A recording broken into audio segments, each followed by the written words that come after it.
Est-ce que tu te souviens des devinettes de notre enfance qui demandaient quel est le comble du vétérinaire? Être malade comme un chien. Quel est le comble du boulanger? Se faire rouler dans la farine. Eh bien, aujourd'hui, dans cette vidéo, je vais te parler du comble de la femme surdouée. Car oui, malgré ses capacités intellectuelles remarquables et parfois même baignant dans une médiocrité ambiante, elle se sent nulle et inintéressante. Et le pire, c'est que les femmes qui me disent ce genre de choses sont souriantes, brillantes, amusantes. Si tu te reconnais dans ce que je viens de dire, eh bien tu vas voir dans cette vidéo que cette croyance limitante est moins le fait de ton HPI que l'environnement dans lequel il s'est développé. Et peut-être que cette vidéo va aussi aider les hommes qui accompagnent les femmes HPI. Je sais qu'il y a des hommes sur cette chaîne et qu'ils viennent aussi pour ça.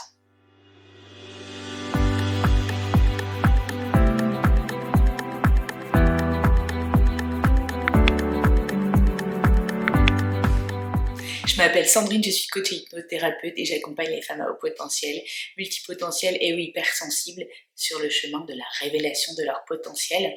Et si tu veux commencer à travailler sur ta confiance en toi et ton estime de toi, je te propose de faire le défi des 21 jours. Il y a un super bonus qui s'appelle Élixir de confiance. Et il y a beaucoup de gens qui me demandent en fait, est-ce que c'est la même chose que tes vidéos YouTube? Eh bien non, dans ces formations en ligne, je vous offre une transformation. Et je tiens aussi à préciser que le plus important, c'est quand même toi. C'est toi qui vas bosser pour appliquer tout ce qu'il y a dans cette formation. Et bien sûr, je propose aussi des thérapies brèves pour celles qui veulent aller plus en profondeur pour comprendre en fait leur schéma inconscient. Tout d'abord, est-ce que tu te reconnais dans ce portrait? Quand tu rencontres quelqu'un, est-ce que tu as du mal à parler de toi? Est-ce que tu as hâte que l'attention soit portée sur quelqu'un d'autre? Est-ce que tu penses que tu vas vite lasser ton interlocuteur quand tu parles de quelque chose? Est-ce qu'au moindre signe de fatigue en face, tu te sens ennuyeuse? Souvent, quand les autres commencent à parler, tu penses que ce qu'ils disent est plus intéressant que ce que tu dis, parce que c'est parfois aussi plus dans la norme. Tu te dis que ton univers, ta planète à toi ne mérite pas d'être visitée en place publique parce que c'est dangereux. Tu t'effaces parce que parfois tu as l'impression que tu ne comprends pas les codes de séduction, les codes de communication qu'il y a en face de toi. Tu peux te sentir aussi à part, en décalage dans les réunions ou en groupe plus observatrice qu'actrice. Tu t'exclus du jeu parfois dans les relations sentimentales en devenant la bonne amie parce que tu veux éviter de te confronter à un possible rejet. Et puis, ce qui arrive aussi fréquemment, c'est que tu te sentes moins intéressante, moins intelligente, moins cool, moins amusante dans ta vie perso que la plupart des autres femmes, alors qu'au travail, eh bien, tu n'as pas ce genre de difficultés et tu sais ce que tu vaux.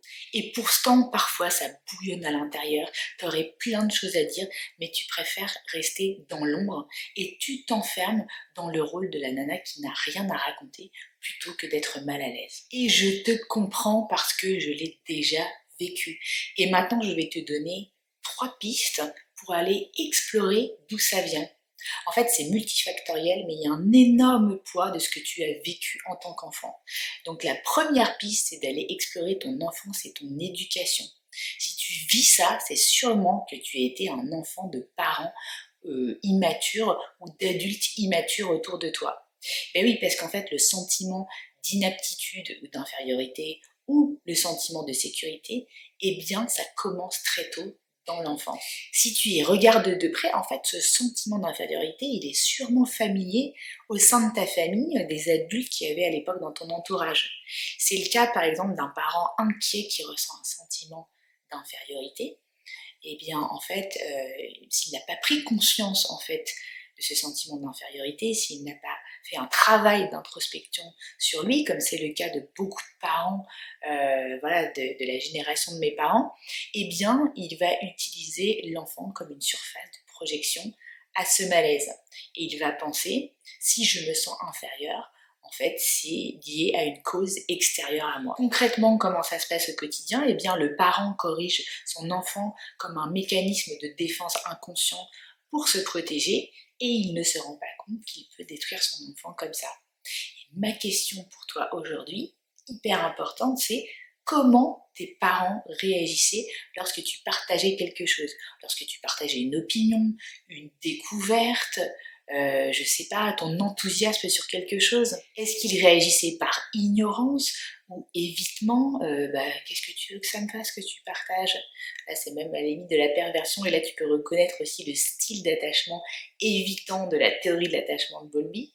Est-ce que c'était plutôt voilà, de l'humiliation carrément? Ton parent essayait de te ridiculiser avec du sarcasme? Est-ce que c'était carrément de la négation? Ouais, enfin, c'est parce qu'on pas transcendant ce que tu viens de me dire.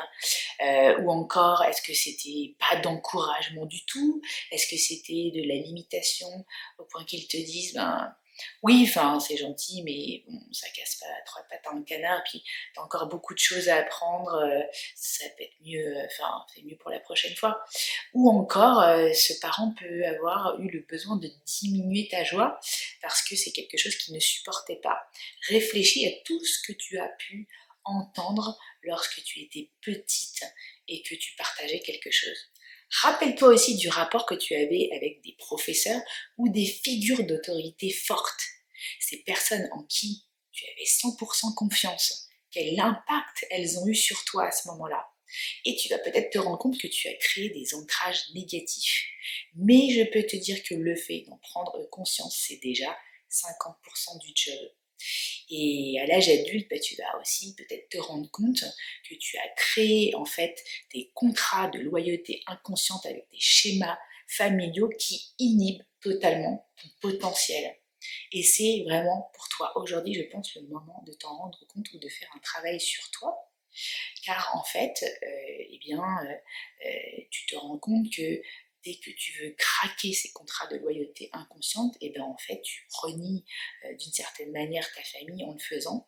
Et du coup, il y a une part de toi qui ne peut absolument pas le faire. Et c'est ce qui fait que tu restes complètement inhibé. Est-ce qu'il n'est pas temps que tu te sortes de ces familiarités toxiques et que tu regardes tout ça vraiment en face? Parce que sinon, c'est quoi la conséquence majeure? C'est que en fait, tout ça, ça va continuellement se rejouer avec tes amis, en couple, avec tes collègues au travail. Et le pire, c'est que tu risques de transmettre ça aussi à tes enfants. Et je te rassure, il n'est jamais trop tard pour prendre conscience de tes blessures.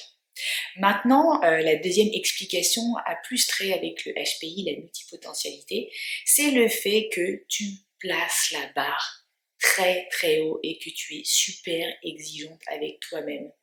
En fait, maintenant, je vais te poser la question, qu'est-ce que ça veut dire pour toi être intéressant auprès des autres? C'est quoi ta définition d'être intéressant? Et puis peut-être demande à ta famille, à tes amis, quelle est leur définition d'être intéressant vis-à-vis des autres. Et là, tu vas peut-être te rendre compte que ta définition, il y a beaucoup plus de caractéristiques qu'eux. Et même si tu regardes autour de toi, est-ce que tu trouves vraiment des personnes qui remplissent toutes les caractéristiques que tu as mis dans la case intéressant? Et là, tu vas vraiment te rendre compte de ton exigence. Je sais aussi qu'en tant que femme HPI, tu es extrêmement lucide sur tes défauts. Et là, je te propose un autre exercice qui est d'écrire 2 pages de phrases qui commencent par « Je suis intéressante parce que… ». Alors, tu vas voir au début, tu vas trouver des choses, des grandes choses pour lesquelles c'est évident peut-être que tu es intéressante. Et puis tu vas voir au fur et à mesure ton cerveau, parce que là je te demande d'écrire 2 pages, va résister parce qu'il n'arrive pas peut-être à se concentrer sur des plus petites choses. Tu vas voir qu'à force d'aller contre cette résistance, tu vas écrire plein de choses. Donc va jusqu'au bout de l'écriture de tes 2 pages et tu vas sûrement te rendre compte que tu es intéressant pour plein de choses au regard des autres. Et puis aussi, rappelle-toi que tu es une femme multipotentielle, donc en fait tu n'es pas forcément douée de la même façon dans tous les domaines. Et là, je t'ai fait un petit schéma récapitulatif pour que visuellement, tu peux comprendre là où tu es doué et là où d'autres sont doués, et qu'en fait, c'est juste différent. Souvent, tu me dis, je suis touche à tout et bonne à rien. Eh bien, en fait, oui, tu es touche à tout dans plein de domaines, et c'est ce qu'on voit très bien sur le visuel. 1, 2, 3, 4 domaines. Et puis oui, tu vas pas forcément en profondeur dans tous les domaines parce que toi, ton kiff, c'est de toucher un peu à tout et souvent tu te lasses d'un truc et tu passes très vite à autre chose, alors que d'autres personnes sont des experts et qu'ils ont un domaine de maîtrise dans un seul domaine. Mais au final, quand tu regardes tout ce que tu sais, eh bien en fait, c'est beaucoup plus important parfois que ce qu'un expert connaît.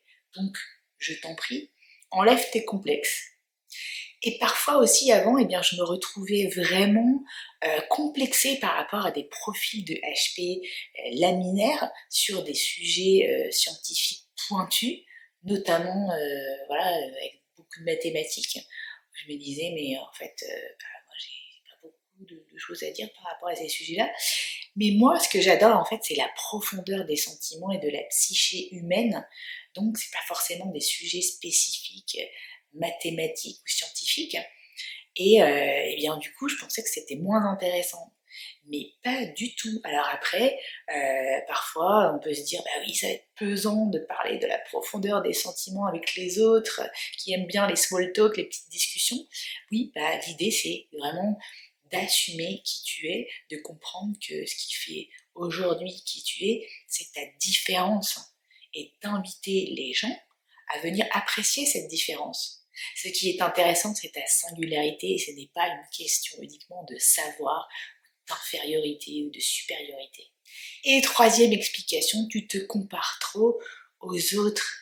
J'ai fait du coaching d'entrepreneurs atypiques qui se lancent et lorsqu'ils se lancent, eh bien, ils se comparent à des personnes qui ont déjà fait du coaching, par exemple, ou une autre activité depuis 2, 3, 4, 5 ans et qui leur disent comment faire un super chiffre d'affaires de là où ils sont. Mais ça n'a pas de sens en fait. Au début, quand j'ai commencé dans la partie hypnose, la première année, j'ai eu 12 clients. Et puis l'année d'après, j'en ai eu 50. Et puis 200 l'année d'après. Et puis maintenant, on est plus proche des 400. Donc, bien sûr, tu vas évoluer. Et rappelle-toi aussi que tout n'est pas dans l'évolution une question de croissance. En fait, à l'image voilà, de toutes les belles orchidées dans mon salon en ce moment, elles viennent de faire des fleurs, mais pendant un an et demi, elles n'ont fait que des racines. Donc rappelle-toi aussi de ça, évolution ne veut pas toujours dire croissance, et la seule personne avec qui tu dois te comparer aujourd'hui, c'est le toi d'avant. Et plutôt que de te focuser sur ce qui te manque par rapport aux autres, focus-toi sur ce que tu as déjà en toi. C'est juste assez et c'est largement suffisant. Et plutôt que de te plaindre de ce que tu ressens en face des autres, reprends le pouvoir sur ce que tu voudrais ressentir toi. Et si tu te focuses sur ce que tu veux ressentir, eh bien, tu vas voir que tu vas trouver les ressources en toi. En plus, tu as un cerveau de HPI orienté solution qui va vouloir trouver les moyens d'y arriver.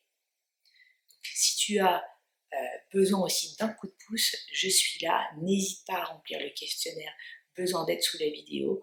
On fait un petit appel découvert de 15 minutes, on discute de tout ça et on essaie de voir aussi si je peux te proposer des solutions pour avancer, progresser sur tous ces sujets. Voilà, et je vous dis à bientôt. Bye bye les héroïnes, laissez-moi un pouce si ça vous a plu et partagez cette vidéo avec d'autres personnes. À très bientôt.